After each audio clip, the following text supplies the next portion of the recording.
जय भीम साथियों, आज आपको एक कहानी से रूबरू कराऊंगा, एक सच्ची कहानी से रूबरू कराऊंगा। बाबा साहेब की एक सच्ची कहानी जिसको सुनकर आप सोचने पे मजबूर हो जाएंगे कि किसी व्यक्ति के अंदर इतना दिमाग कैसे हो सकता है, किसी महापुरुष के अंदर इतना दिमाग कैसे हो सकता है। मैं चाहूंगा आप इस वीडियो को पूरा देखें। जब बाबा साहेब लंदन से बैरिस्टर बनकर पहली बार भारत वापस लौटे और जब उन्होंने कोर्ट के अंदर, कचहरी के अंदर कदम रखा, तो लोगों ने, जितने भी कोर्ट के अंदर और वकील थे, सबने बाबा साहेब को देखकर यह पहचान लिया था कि ये तो वही है जो महार जाति का व्यक्ति है। और ये आज काला कोट पहनकर हमारे कचहरी के अंदर आ गया है। और बाबा साहेब वहां जाकर अपना ठिया ढूंढने लगे। सबके पास अपने अपने ठिए होते हैं बैठने के लिए। जब बाबा साहेब को कोई ठिया नहीं मिला और बाबा साहेब जब ढूंढ रहे थे, तो जो दूसरे वकील थे उन्होंने बाबा साहेब की ओर टोंट कसते हुए, बाबा साहेब की ओर चिड़चिड़ाई मारते हुए बाबा साहेब से बोला, अरे ओ बैरिस्टर, तुम तो बहुत पढ़े लिखे विद्वान हो, तुम्हें क्या जरूरत है कचहरी के अंदर बैठने की, तुम तो बाहर भी कहीं ठिया लगा लोगे, तुम्हारी दुकान चल जाएगी। लेकिन बाबा साहेब ने उनकी उस टोंट मारने को गलत नहीं समझा। बाबा साहेब ने उस बात का बुरा नहीं माना और बाबा साहेब मुस्कुराते हुए ये बोले कि तुमने ठीक कहा। और बाबा साहेब कचहरी के बाहर एक जगह जाकर अपना ठिया बाबा साहब ने जमाया, साफ सफाई करके बाबा साहब वहां बैठ गए। मैं बहुत शॉर्ट में आपको बात बता रहा हूं, कहानी बहुत लंबी है, इतिहास के पन्नों में आप पढ़िएगा। और बाबा साहेब के पास छोटे मोटे केस आने लगे, रोजी रोटी चलती रही, हल्का फुल्का बिजनेस बढ़ा, कारोबार बढ़ा। और उसी दौरान एक सेठ और एक सेठानी का एक बेटा, जो एक लौता बेटा था, उसको फांसी की सजा बोली गई थी। वो सेठ और सेठानी पूरी मुंबई में ऐसा कोई वकील नहीं छोड़ा जिसके घर वो ना घूमे, जिसके पास भी जाते और जिसको भी वो फाइल दिखाते अपने बच्चे की, वो मना कर देता कि तुम्हारा बच्चा नहीं बच पाएगा। उसने बहुत पैसा खर्च कर दिया उस सेठ ने।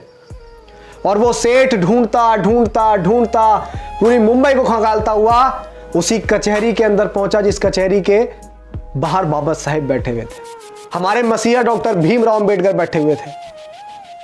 और जब उस कचहरी के अंदर उस सेठ ने अपने बच्चे की फाइल को दिखाया, एक लौते बेटे की फाइल को दिखाया, तो किसी भी वकील ने उसकी फाइल लेने से इनकार कर दिया कि इसमें कुछ नहीं हो सकता, तुम्हारे बच्चे को कोई नहीं बचा सकता है।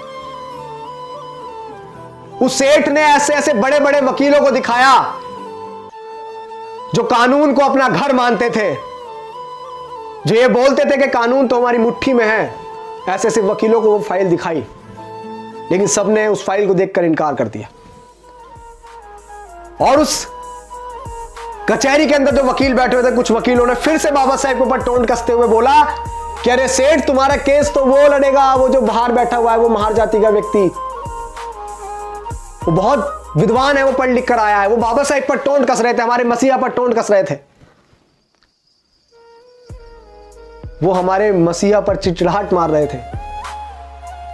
और जब, क्योंकि सेठ जो है वो मन से रो रहा था, उसे एक आशा की किरण चाहिए थी बस, क्योंकि उसका एक लौता बच्चा जिंदगी और मौत के बीच में अटका हुआ था। और जब उस सेठ ने सुना, उस वकील ने उस सेठ से बोला, तो सेठ उसकी बात मानकर वहीं पहुंच गया बाबा साहेब के पास और उसके बाबा साहेब के चरणों में जाकर वो जा लौटा और बोला कि हे बैरिस्टर, हे बाबा साहेब, मेरे बच्चे को बचा लो। तो बाबा साहेब ने बोला, सेठ उठो, मैं क्या कर सकता हूं, मैं क्या मदद करूंगा। ये फाइल तुमने किसी और व्यक्ति को, किसी और वकीलों को दिखाई होगी, उनको, उनके पास जाओ, मेरे पास क्या करने आए हो, मैं क्या करूंगा, मैं तो एक महार जाति का हूं, मैं क्या करूंगा, मैं तो नीच जाति से हूं ना। सेठ, आप बड़े बड़े वकीलों को दिखाओ। तो सेठ ने बाबा साहेब की शक्ल देखकर बोला कि नहीं, अगर मेरे बच्चे को कोई बचा सकता है तो बैरिस्टर आप बचा सकते हैं, वरना पूरी दुनिया की ताकत कोई मेरे बच्चे को नहीं बचा सकती। ये मैं आपका चेहरा पढ़कर बता रहा हूं कि बाबा साहब मेरी बात आप मान लीजिए, बैरिस्टर मेरी बात मान लीजिए, क्योंकि मैं तो एक बाप हूं, मैं उस पीड़ा को सहन कर लूंगा। लेकिन जो इसकी माँ है, जब उसकी माँ को पता लगेगा कि उसका बच्चा नहीं रहा, तो वो भी उसके गम में मर जाएगी। मेरे घर से 2 अर्थियां उठेंगी बाबा साहेब, मेरे घर से 2 अर्थियां उठेंगी। मेरा एक लौता पूत है, मेरा इतना बड़ा कारोबार है, इतने बड़ा बिजनेस है, इसे कौन संभालेगा, क्या करूंगा मैं इसका। जब बाबा साहेब ने सुना कि उसकी मां मर जाएगी, तो बाबा साहेब को वो बात याद आई कि जब बाबा साहेब छोटे से थे, तो बाबा साहेब की माता भीमाबाई ने एक बात कही थी कि भीमा, अगर कभी जरूरत पड़े किसी निर्दोष की जान बचाने के लिए, किसी का पूत की जान बचाने के लिए, अगर किसी अच्छे काम के लिए झूठ बोलना पड़े, तो संकोच मत करना भीमा, संकोच मत करना।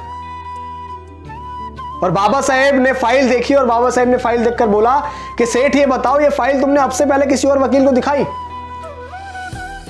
तो सेठ ने बोला कि है बैरिस्टर, मैंने ये फाइल दिखाई नहीं, मैंने इस फाइल पे इतना नोट खर्च किया कि किसी की आने वाली 3 पीढ़ी भी कमा नहीं सकती। मैंने इतना नोट इस फाइल पर खर्च कर दिया है, बस आप मेरे बच्चे को बचा लीजिए। ऐसे हाथ जोड़ के वो गिड़गिड़ा रहा था, बाबा साहेब के चरणों में गिर रहा था, बाबा साहेब के सामने हाथ जोड़ रहा था। और जब बाबा साहेब ने उसकी पीड़ा सुनी, उसकी फाइल देखी, तो बाबा साहेब ने बोला कि जाओ सेठ, मैं तुम्हारे बच्चे का केस लड़ूंगा, जाओ। और जब बाबा साहेब माने केस लड़ने को, तो वो सेठ बहुत खुश हुआ और उसने बोला कि मुझे यकीन है बाबा साहेब कि मेरा बच्चा अब बच जाएगा। जिंदगी और मौत में मात्र 10 दिन का फासला था, फांसी को 10 दिन बचे थे। कचहरी लगी, अदालत लगी, कोर्ट लगा। आप सुनिएगा बड़े ध्यान से कि किसी व्यक्ति में इतना दिमाग कैसे हो सकता है। हम क्यों बोलते हैं कि हमारे जो मसीहा, हमारे रहबर बाबा साहेब डॉक्टर भीमराव अंबेडकर जैसा दुनिया में और कोई नहीं हो सकता। ऐसे ही नहीं बोलते हम ये बात इसीलिए बोलते हैं क्योंकि उन्होंने ऐसा करके दिखाया।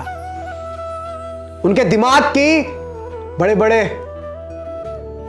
लोग दाद दिया करते थे कि किसी व्यक्ति के अंदर दिमाग कैसे हो सकता है। कोर्ट लगा, कचहरी लगी, कोर्ट के अंदर तो दोनों पक्षों के वकील आए। जब बात बोली गई तो जज ने बोला कि अंबेडकर तुम कुछ दलील देना चाहोगे? तो बाबा साहेब ने बोला कि नहीं जज साहब, अपना फैसला सुनाइए, आप, मैं कुछ नहीं कहूंगा। आप सोच रहे हैं, अब वो सेठ बड़े संकोच में था कि ये इसने तो बोला था कि मैं तुम्हारे बच्चे को बचा लूंगा और ये कोर्ट में कोई दलील भी नहीं दे रहा है। और बाबा साहेब ने बोल दिया कि जज साहब आप फैसला सुनाओ। और वो सेठ अपने मन में कह रहा था कि अंबेडकर तुमने हमारे साथ अच्छा नहीं करा बैरिस्टर, मैं बड़े आस के साथ तुम्हारे पास फाइल लेकर आया था, मैं तुम्हारे चेहरे को देखकर कह रहा था कि तुम मेरे बच्चे को बचा लोगे। और जब फांसी की सजा जज ने सुना दी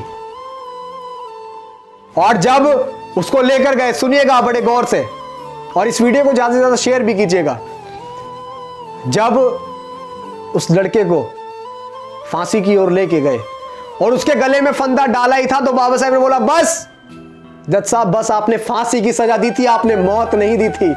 आप देखिए बाबा साहब का दिमाग। और उसी दिन से यह कार्रवाई चली जाती है कि सजाए मौत, अगर किसी को मौत की सजा देनी होती है तो सजाए मौत कहा जाता है, यह नहीं कहा जाता कि सिर्फ फांसी की सजा। बाबा साहब ने कहा कि बस जज साहब, आपने फांसी की सजा दी थी, आपने मौत नहीं दी थी। और यह दिमाग देखकर बड़े से बड़े बैरिस्टर, बड़े से बड़े जो लोग बाबा साहब पे टोंट कसते थे, जो हमारे मसीहा को नीच अछूत बताते थे, जो महर जाति का बताते थे, वो लोग चुप हो गए। और हमारे बाबा साहब शेर की तरह उस बच्चे को छुड़ाकर उस मां के पास लेके गए कि ये ले तेरे तरह बच्चा। और बाबा साहब ने उस निर्दोष की जान बचाई। ऐसे थे हमारे मसीहा। और हमारे मसीहा ने हमें बहुत अच्छा जीवन देने के लिए बहुत कुछ सहा है। तो आप सभी से गुजारिश है कि बाबा साहेब की मूवमेंट में हिस्सा बनिए, इस मूवमेंट का हिस्सा बनिए और समझिए कि बाबा साहेब का कारवां क्या था, उनकी कुर्बानियां क्या थी। किताबों में पढ़िए। जय भीम, जय भारत।